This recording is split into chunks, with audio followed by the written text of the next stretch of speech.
बच्चों, आज के इस वीडियो में हम लोग कक्षा 10 के एनसीईआरटी मैथमेटिक्स में प्रश्नावली 1.1 का क्वेश्चन नंबर 2 और 4 देखने वाले हैं। इससे पहले के वीडियो में बेटा हम लोगों ने इस तरह के जो क्वेश्चन हैं उस पर आधारित उदाहरण जो दिए गए थे उन उदाहरणों को हम लोगों ने हल कर लिया है और आज हम लोग क्वेश्चन नंबर 2 और 4 देखने वाले हैं। अगर आपने एग्जाम्पल का सॉल्यूशन नहीं देखा है तो प्लीज़ आप हमारे पिछले वीडियो में जाएं और उसका सॉल्यूशन देख लें। उसके बाद ये सॉल्यूशन आपको बहुत ही अच्छे से समझ में आएगा। तो क्वेश्चन हमारा बेटा, दर्शाइए कि कोई भी विषम पूर्णांक 6q + 1, 6q + 3 या 6q + 5 के रूप का होता है जहां q कोई पूर्णांक है। तो बेटा इस तरह के क्वेश्चन को सॉल्व करने के लिए मैंने आपको बताया है कि ये जो क्वेश्चन है ना, ये यूक्लिड विभाजन प्रमेय पर आधारित है और यूक्लिड विभाजन प्रमेय से ही इसको हम लोग सॉल्व करेंगे। ठीक है, यूक्लिड विभाजन प्रमेय में हमने आपको हमेशा बताया है कि वहाँ पे हम धनात्मक पूर्णांक की बात करते हैं, धनात्मक समपूर्णांक हो, धनात्मक विषम पूर्णांक हो या केवल धनात्मक पूर्णांक बोल दिया जाए। तो यहाँ पर जो बोला जा रहा है कि विषम पूर्णांक, धनात्मक विषम पूर्णांक की बात कर रहे हैं हम लोग, 6q + 1, 6q + 3 या 6q + 5 के रूप का होता है। तो सबसे पहले बेटा इस क्वेश्चन को सॉल्व करने के लिए हम लोग यूक्लिड विभाजन प्रमेय लिख देंगे। तो यूक्लिड विभाजन प्रमेय है क्या? देखिए, यूक्लिड विभाजन प्रमेय का सबसे पहला काम आपको यही करना है, यूक्लिड विभाजन प्रमेय लिख दीजिए आप लोग। यूक्लिड विभाजन प्रमेय क्या है? यूक्लिड विभाजन प्रमेय दो धनात्मक पूर्णांकों, दो धनात्मक पूर्णांकों, ठीक है, a व b के लिए ऐसी अद्वितीय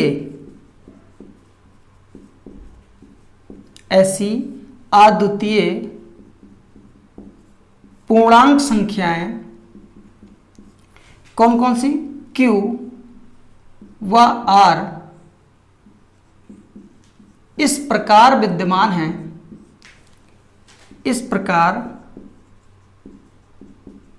विद्यमान हैं कि a बराबर bq + r, और जहां पर r के बारे में क्या बताया गया था कि जो r की वैल्यू होगी वो b से क्या होगी? कम होगी, लेकिन 0 के बराबर या 0 से ज़्यादा होगी। तो ये तो बेटा यूक्लिड विभाजन प्रमेय का आपको लिख देना है। ठीक, ये आपको याद कर लेना है और इस तरह के किसी भी क्वेश्चन में सबसे पहला काम आपका यही होगा कि आप यूक्लिड विभाजन प्रमेय को लिख दीजिए और उसके बाद आप क्वेश्चन को देखें। क्वेश्चन में क्या बोला जा रहा है कि जो विषम पूर्णांक है वो 6q + 1, 6q + 3 या 6q + 5 के रूप का। तो यहां पर हमने आपको बताया था बेटा कि जो q का कॉफिशिएंट होता है वो आपका b है। जो q का कॉफिशिएंट है वो क्या है? b। तो सबसे पहला काम आपका ये है कि यहाँ पे b देखो, b कितना है। तो देखिए b हमको कितना मिल रहा है, हमने मान लिया, माना b कितना है बेटा? 6। b कितना है? 6।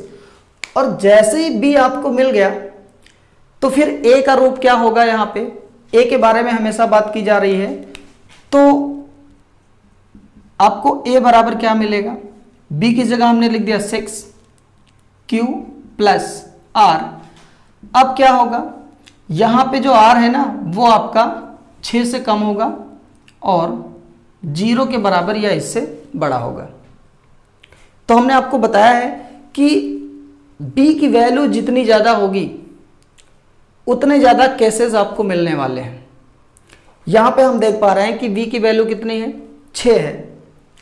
तो r की वैल्यू पहले आप यहाँ पे निकाल लो। तो r की वैल्यू कितनी आएगी? यहाँ पर देखिए r की वैल्यू 1 हो जाएगी 0, 1, 2, 3, 4, 5। 6 नहीं लेना आपको क्योंकि 6 में बराबर का चिन्ह नहीं है, 6 से कम होगा। ठीक, तो r की वैल्यू हमको मिल गई 0, 1, 2, 3, 4, 5। r की वैल्यू हमने निकाल ली। अब क्या करना है बेटा, आपको केस बनाना है।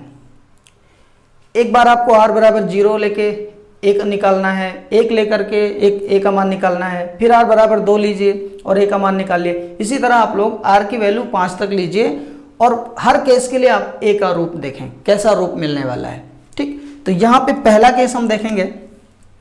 पहला केस क्या होगा, पहला केस r बराबर 0 हो तो, r बराबर 0 हो तो देखिए अगर r बराबर 0 होगा तो यहां से इसको आप कोई इक्वेशन दे दो, इसको मैं दे दूं इक्वेशन 1। ठीक है, तो इक्वेशन 1 से a की वैल्यू कितनी मिल जाएगी हमको, a की वैल्यू मिल जाएगी 6q plus 0, 6q plus 0, r की जगह हमने 0 रख दिया। तो इसका क्या मतलब हुआ कि a बराबर कितना हो गया 6q, a बराबर आ गया आपका 6q। अब आपको यह देखना है कि ये सम है या विषम।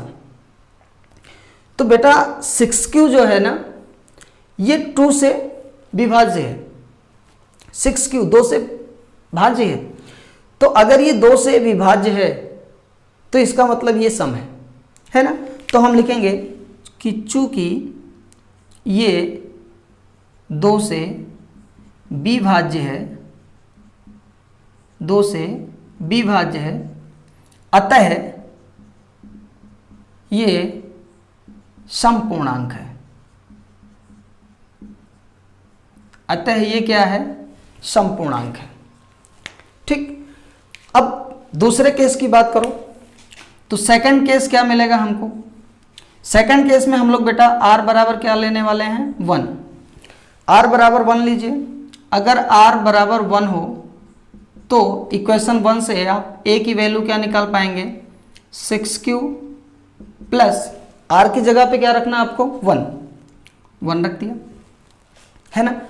अब आपको ये चेक करना है कि ये सम है या विषम। तो 6q प्लस 1 अगर 2 से कट जाए पूरा पूरा तब तो ये सम होगा, और अगर 2 से नहीं कटता तो ये विषम होगा। तो ये 2 से कटेगा कब, जब इस पूरे में 6q प्लस 1 में 2 कॉमन अगर मिल जाए तो ये 2 से कट जाएगा। तो आप देख पा रहे हैं कि इसमें भाई 2 कॉमन नहीं है, 6q प्लस 1 में 2 कॉमन नहीं हो सकता। तो इसलिए ये क्या है, विषम पूर्णांक मिलेगा। तो हम लिखेंगे कि चूंकि ये 2 से अभाज्य है अतः ये कैसा पूर्णांक है, विषम पूर्णांक है। अतः ये क्या है, विषम पूर्णांक है। ठीक, अब तीसरा केस हम ले रहे हैं, यहां पर देख लें। तीसरा केस ले रहे हैं हम लोग, r बराबर 2 लीजिए। तो जब बेटा r बराबर 2 हो तो इक्वेशन 1 से a की वैल्यू क्या मिलने वाली है आपको, a बराबर हो जाएगा 6q प्लस 2, 6q प्लस 2। अब फिर आप चेक करें कि जो 6q प्लस 2 है क्या ये 2 से भाज्य है। जी हाँ, इसमें आप 2 कॉमन कर सकते हैं। देखिए अगर मैं इसमें 2 कॉमन कर लूं तो ये कितना बचेगा 3q प्लस 1। तो 2 पूरे में कॉमन है ना, अगर आप इसको 2 से भाग दें तो पूरा पूरा ये कट जाएगा और भागफल में आपको 3q प्लस 1 मिल जाएगा। तो इसका मतलब ये सम होगा, है ना। तो लिखेंगे हम लोग कि चूंकि ये 2 से भाज्य है अतः ये समपूर्णांक है। ये कैसा है बेटा, समपूर्णांक। चलिए तीसरा केस हो गया। अब r बराबर क्या लेना हमको 3। अगले केस में चौथा केस हमारा होगा r बराबर अगर क्या हो 3 हो तो a कितना मिलेगा आपको, ए बराबर आपका आएगा बेटा 6q प्लस 3, 6q प्लस 3। अब आपको समझ में आ गया होगा कि 6q प्लस 3 ये विषम है, क्योंकि इसमें 2 कॉमन नहीं मिलेगा आपको, है ना। तो हम लिखेंगे कि चूंकि ये 2 से विभाज्य नहीं है या अभाज्य है, 2 से विभाज्य, ये ज़्यादा सही है, 2 से विभाज्य नहीं है, अतः ये विषम पूर्णांक है। अतः ये कैसा है? विषम पूर्णांक है। ओके, 4 केस हो गया। अब r बराबर क्या लेंगे हम लोग अगले केस में, 5वें केस में बेटा r बराबर अगर 4 हो तो r बराबर 4 होगा तो क्या होगा? a बराबर 6q प्लस 4, है ना।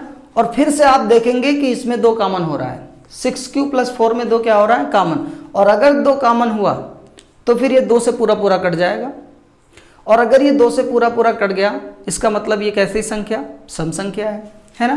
तो लिखेंगे हम लोग यहाँ कि चूंकि ये 2 से भाज्य है, अतः ये समपूर्णांक है।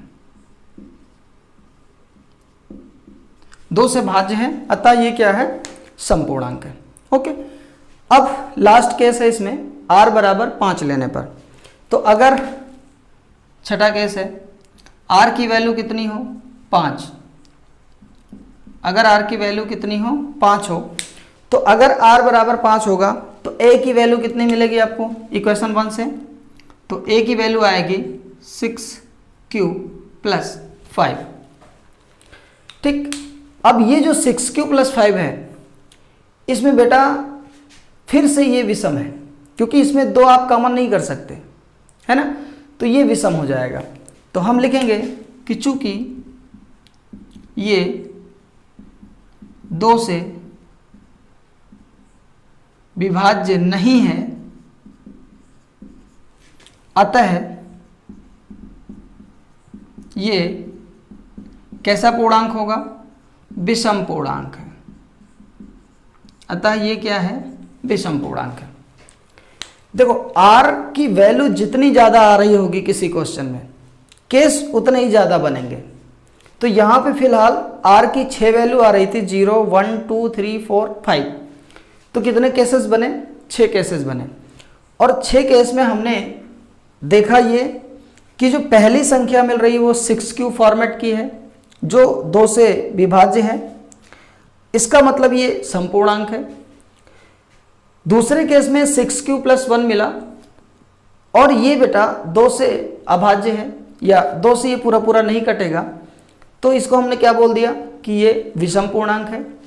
इसी तरह 6q प्लस 2 आपका 2 से भाज्य है, इसका मतलब ये समपूर्णांक है। r बराबर 3 लेने पर 6q प्लस 3 मिला और ये 2 से विभाज्य नहीं है, 2 से ये पूरा पूरा नहीं कटेगा, इसका मतलब ये विषम पूर्णांक है। अगला केस जो 5वां हमारा है, r बराबर 4 लिया, 6q प्लस 4 मिला, तो 6q प्लस 4 जो है वो 2 से भाज्य है, क्लियर है। अतः ये कैसा होगा? समपूर्णांक होगा। लास्ट केस में देखा r बराबर 5 लेने पर a की जो वैल्यू आई वो 6q प्लस 5 है, और ये भी क्या है? विषम पूर्णांक है। ठीक, तो जब b बराबर 6 है तो हमें कितने केसेस मिल रहे हैं?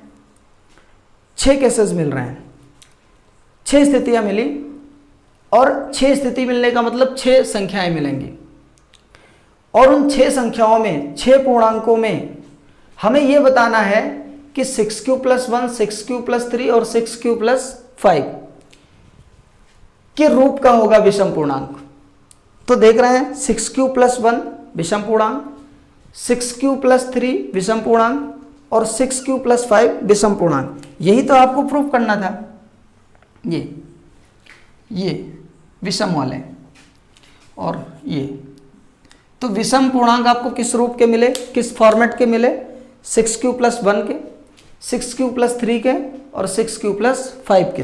ये 6q प्लस 2, 6q प्लस 4 ये सम पूर्णांक है, ये विषम पूर्णांक जो है नहीं है। तो आपको केवल विषम पूर्णांक प्रूफ करना था। 6q प्लस 1, 6q प्लस 3 और 6q प्लस 5 के रूप का होता है। ठीक बेटा, तो मुझे पूरा विश्वास है कि ये क्वेश्चन आपको समझ में आ गया होगा और आप इसका पिछला वीडियो जरूर देखें जिसमें हमने एग्जाम्पल को सॉल्व करवाया है, वो वीडियो आप जरूर देखें, तब आप इसको देखें तो बहुत ही अच्छे से समझ में आएगा। ओके बेटा, तो अब हम लोग देखते हैं क्वेश्चन नंबर 4। यूक्लिड विभाजन प्रमेयिका का प्रयोग करके दर्शाइए कि किसी धनात्मक पूर्णांक का वर्ग, इस बात ध्यान देना आप लोग, किसी धनात्मक पूर्णांक का वर्ग, इस बार ये वर्ग के बारे में बात कर रहे हैं, किसी पूर्णांक m के लिए 3m या 3m प्लस 1 के रूप का होता है। अभी तक जितने क्वेश्चन हम लोगों ने देखे हैं उसमें सीधा सीधा वो a के बारे में बात करता था। किसके बारे में? a के बारे में। लेकिन इस बार आपको ध्यान देना है, वो a के बारे में नहीं बल्कि a स्क्वायर के बारे में पूछ रहा है। वो a स्क्वायर का फॉर्मेट पूछ रहा है कि 3m या 3m प्लस 1 के रूप का होता है, ये आपको प्रूफ करना है। ठीक, तो प्रोसेस पूरा वही होगा। a निकालेंगे हम लोग, जैसे a निकालते थे उसी तरह यहाँ भी हम लोग a की वैल्यू निकालेंगे, उसके बाद उसका स्क्वायर करेंगे और स्क्वायर करने के बाद हम चेक करेंगे, देखेंगे कि वो जो फॉर्मेट आ रहा है a स्क्वायर का वो 3m के जैसा है और 3m प्लस 1 के रूप का, ये दोनों हमको देखना है। ठीक है, तो स्टार्ट करते हैं। हमने यूक्लिड विभाजन प्रमेय का लिख दिया है। दो धनात्मक पूर्णांक a व b के लिए ऐसी अद्वितीय पूर्ण संख्याएं q व r विद्यमान हैं कि a बराबर bq प्लस r, और जहाँ पे r की वैल्यू v से कम, 0 के बराबर या इससे ज़्यादा। ये यूक्लिड विभाजन प्रमेय का हम लोग पढ़ चुके हैं, बहुत अच्छे से पढ़ चुके हैं। तो यहाँ पर अब कहानी स्टार्ट करते हैं। ये आपको हर क्वेश्चन में, इस तरह के जितने भी क्वेश्चन आए, हर क्वेश्चन में ये इतना आपको लिखना ही लिखना है, ये आप लिख लेंगे। अच्छा, अब यहाँ पे एक मसला और है कि b जो हम लोग चुनते हैं वो m के बगल में जो इसका कोफिशिएंट लिखा हुआ है इसको लें या किसी और संख्या के बारे में सोचें। तो बेटा आपको यहाँ पे 3 ही लेना है। इसलिए 3 लेना है क्योंकि जो संख्या 3 से कट जाएगी, एक मिनट सुन लो, जो संख्या 3 के स्क्वायर से कटेगी, 3 का स्क्वायर कितना होगा? 9। अगर कोई संख्या 9 से कट रही है तो इसका मतलब वो 3 से भी कट जाएगी, है ना। तो यहाँ पे आपको v की जगह कितना लेना है? 3 लेना है। यद्यपि कि ये 3m स्क्वायर का फॉर्मेट है, a स्क्वायर का फॉर्मेट है, लेकिन यहाँ पर भी आपको v की वैल्यू कितनी लेनी है? 3 लेनी है। ठीक है, तो v की वैल्यू हम लोग 3 लेंगे, या आप ऐसे भी कह सकते हो कि हम लोग b को 3 लेकर के जो संख्या लेके आएंगे वो q के फॉर्म में लेके आएंगे और उसका फिर स्क्वायर करेंगे, और स्क्वायर करने के बाद हम उसको कुछ इस तरह से सेट करेंगे कि वो 3m प्लस 1 के रूप का बन जाए। ओके, तो स्टार्ट करते हैं बेटा। ये कन्फर्म हो गया। यहाँ पे v की वैल्यू कितनी लेनी है? हमको 3 लेनी है। तो हमने मान लिया, माना b की वैल्यू कितनी है? 3। अब b की वैल्यू अगर 3 हो गई तो a बराबर क्या मिलेगा आपको? a बराबर मिलेगा 3q प्लस में r, और r की जो वैल्यू होगी वो 3 से कम और 0 के बराबर या इससे ज़्यादा, है ना। तो यहाँ पे अब आप r की वैल्यू आप निकालो, तो r की वैल्यू कितनी आएगी? देखो 0, 1, 2, 3 तो लेना नहीं क्योंकि 3 से कम तक ही आपको चलना है। तो r की वैल्यू कितनी आ गई? 0, 1 और 2। अब यहाँ पे आपको आइडिया लग गया होगा कि कितने केस बनने वाले हैं? 3 केस बनने वाले हैं। कितने केस बनेंगे? 3 केस बनेंगे। ठीक है, तो पहला केस हम लोग देखते हैं। पहला केस हमारा r बराबर 0 हो तो इसको फिर से इक्वेशन नंबर 1 दे दिया जाए। अगर r बराबर 0 होगा तो a की वैल्यू कितनी आएगी, 3q प्लस 0, है ना। तो 0 लिखें या ना लिखें क्या फ़र्क पड़ता है, a की वैल्यू कितनी आएगी, 3q। अब यहाँ पे थोड़ा सा आपको क्वेश्चन देखना है, वर्ग की बात की जा रही है, धनात्मक पूर्णांक का वर्ग, a की बात नहीं कर रहा है, वो a स्क्वायर की बात कर रहा है। तो आप इसका स्क्वायर कर दें, तो a स्क्वायर मतलब 3q का स्क्वायर, और 3q का स्क्वायर कितना आ जाएगा, 9q स्क्वायर। a स्क्वायर बराबर कितना आएगा, 9q स्क्वायर। अब बेटा इसको चेक करना है कि ये 3m या 3m प्लस 1 के रूप का है या नहीं है। m क्या है, m कोई क्या है, पूर्णांक है, किसी पूर्णांक m के लिए। तो यहाँ q भी पूर्णांक है और m भी क्या होने वाला है, पूर्णांक ही होगा। चलिए तो इसको हम लोग a स्क्वायर बराबर, इसको देखिए क्या मैं ऐसे लिख सकता हूँ, 3 इंटू 3q स्क्वायर। बोलिए, a स्क्वायर को 3 इंटू 3q स्क्वायर लिख सकता हूँ। भाई 3 का 3 बार पहाड़ा पड़ेंगे तो 3 तिया कितना आएगा, 9q स्क्वायर ही तो मिलेगा। अब यहाँ पे क्या करना आपको, हम लोग मान लेंगे, माना ये जो 3q स्क्वायर है इसको मान लीजिए आप कुछ, अब कुछ में क्या मानना, m ही मानो। देखिए q पूर्णांक है ना, तो q का स्क्वायर भी क्या होगा, पूर्णांक ही होगा। और 3 क्या है, ये भी पूर्णांक है। तो दो पूर्णांक का जब गुणा करोगे तो भी क्या आएगा, पूर्णांक ही आएगा ना कोई पूर्णांक ही तो आएगा। तो वो पूर्णांक हम क्या मान लेते हैं यहाँ पे कि वो m है। तो हमने मान लिया कि 3q स्क्वायर किसके बराबर, m के, है ना। इसलिए a स्क्वायर जो होगा वो 3 और 3q स्क्वायर की जगह हमने क्या माना, m। तो किस फॉर्मेट का मिल गया, a स्क्वायर 3m के जैसा मिल गया ना आपको। a स्क्वायर कैसा मिल गया आपको, 3m के जैसा, है ना बेटा। ये आपका केस फर्स्ट हो गया। अब हम सेकंड केस की बात करते हैं। तो सेकंड केस में देखो क्या करना है, सेकंड केस में आपको अब r बराबर 1 चुनना है। तो r बराबर हमने कितना ले लिया, 1। अगर r बराबर 1 हो तो a की वैल्यू कितनी मिलेगी, इक्वेशन 1 से देखो a की वैल्यू कितनी मिलेगी। अगर r बराबर 1 हो तो a की वैल्यू आएगी 3q प्लस r की जगह कितना लिखना है आपको, 1। अब फिर से आपको ध्यान देना है, यहाँ a नहीं, a स्क्वायर की बात हो रही है। तो दीज इम्प्लाइज, आप इसका स्क्वायर कर दें, 3q प्लस 1 का स्क्वायर, है ना। अब इसका स्क्वायर जो होगा a प्लस बी के होल स्क्वायर से, फार्मूला मैं लिख दे रहा हूँ, आप याद कर लेना।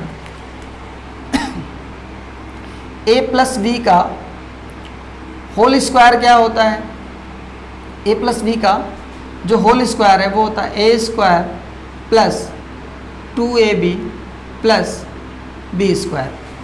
a प्लस बी का whole square a square plus 2ab plus b square. तो ये आइडेंटिटी आपने पहले से पढ़ रखी है और इसको आप ज़रूर याद रखें, ठीक है, बहुत काम आने वाली है। बहुत मैथमेटिक्स में हर जगह इसका इस्तेमाल होता ही होता है। तो आप इस तरह के आइडेंटिटी को हमेशा याद रखें, ठीक है। अगर नहीं याद है तो याद कर लीजिए। तो अब इसको हम लोग खोलेंगे, a स्क्वायर बराबर a हो गया और ये b मान लिया, तो कितना ये हो जाएगा 3q का स्क्वायर प्लस में 2 और a की जगह 3q, है ना, और b की जगह 1 प्लस b स्क्वायर मतलब 1 का स्क्वायर। तो a स्क्वायर ये बराबर कितना आ जाएगा आपका, 9q स्क्वायर प्लस 3 दूनी 6q और प्लस में 1। अब ये जो देख रहे हैं हम, हमें लग रहा है कि ये 3m प्लस 1 के रूप का बन सकता है ना। तो यहाँ पे हम इसको 3m प्लस 1 के जैसा बनाने की कोशिश करते हैं, थोड़ा सा सेट करेंगे और 3m प्लस 1 के रूप का हम लोग इसको दिखा देंगे। तो देखिए क्या करें इसमें देखिए बेटा, हमने इसमें से 9q² और 6q में से 3 को कॉमन कर लिया, कर सकते हैं ना 3 को कॉमन, यहाँ 3 कॉमन कर लिया तो यहाँ कितना आएगा 3q² और प्लस में यहाँ कितना बचेगा 2q + 1। अब फिर से क्या करेंगे, इस बार ये जो ब्रैकेट में लिखा हुआ है ये इसको हम इस बार m मानेंगे। इस बार m जो होगा वो 3q² + 2q होगा। देखिए जो m की वैल्यू होगी वो हर जगह अलग अलग हम मानेंगे, तो उसमें आपको कंफ्यूज होने की ज़रूरत नहीं है, क्योंकि m कोई पूर्णांक है, यहाँ भी कोई पूर्णांक है और यहाँ भी जो लिखा हुआ है 3q² + 2q माफ़ करिए, ये भी क्या होगा, ये भी कोई ना कोई पूर्णांक ही तो होगा। तो इसको यहाँ हम लोग क्या करेंगे कि 3q² + 2q को क्या मान लेंगे हम लोग m, ये मान लिया ठीक। तो स्क्वायर कितना आ जाएगा आपका 3m + 1, कितना आ गया 3m + 1, ये स्क्वायर ये इस रूप का मिल गया, 3m + 1 के रूप का मिल गया। ठीक है, अब एक केस और बचता है, तीसरा केस मान लें। r की वैल्यू अब कितनी लेनी बेटा 2 लेनी है, तो r = 2 हो तो अगर r = 2 है तो a की वैल्यू कितनी आएगी, इक्वेशन 1 से यहाँ से देख लीजिए a की वैल्यू कितनी आएगी, a बराबर आएगा आपका, a बराबर आएगा 3q प्लस में 2, है ना। अब फिर से वही बात, आपको a के बारे में बात नहीं करना, आपको वर्ग की बात करनी है, a² की बात करनी है। तो a² कर दीजिए, a² मतलब 3q + 2 का स्क्वायर, है ना। अब इसका स्क्वायर करेंगे, फिर से यही फार्मूले का इस्तेमाल करेंगे, ये जो फार्मूला है इसका इस्तेमाल करेंगे और ये कितना आ जाएगा 3q मतलब 9q² + 2ab, तो 2 दूनी 4, 4 तियाँ 12q, ठीक है। उसके बाद +b² प्लस में 4, है ना। कितना आ गया, ये आ गया 9q² + 12q + 4। अब फिर से हमें चेक करना है कि ये इनमें से किसी के फॉर्मेट का है कि नहीं है, इनमें से किसी के रूप का है कि नहीं, 3m या 3m + 1 के। इसमें तो 1 आपको दिख गया था +1 और यहाँ पे 1 नहीं था तो ये 3m के जैसा दिख गया। अब यहाँ पर क्या है, देखो प्लस में 4 लिखा है, तो क्या करेंगे हम लोग, यहाँ पे हम कुछ ऐसा जुगाड़ करेंगे कि ये +1 के जैसा बन जाए। तो देखिए क्या मैं इसको ऐसे लिख सकता हूँ, a² बराबर 9q² + 12q + 3 + 1। क्यों भाई, 4 को 3 + 1 लिख सकते हैं ना, जी बिल्कुल लिख सकते हैं, और इसको हमने अलग कर लिया। अब इसमें आप चेक करें कि क्या 3 कॉमन है इसमें, जी हाँ 3 कॉमन है इसमें। तो हम इसको लिख सकते हैं कि a² बराबर 3 कॉमन करने पर ये कितना आएगा 3q² प्लस में ये आ जाएगा आपका 4q + 1 + 1। अब फिर से वही बात, इस पूरे को हम क्या मान लेंगे, m मान लेंगे। इस पूरे को क्या मान लिया, m। तो जब आप इसको m मान लेंगे तो a² बराबर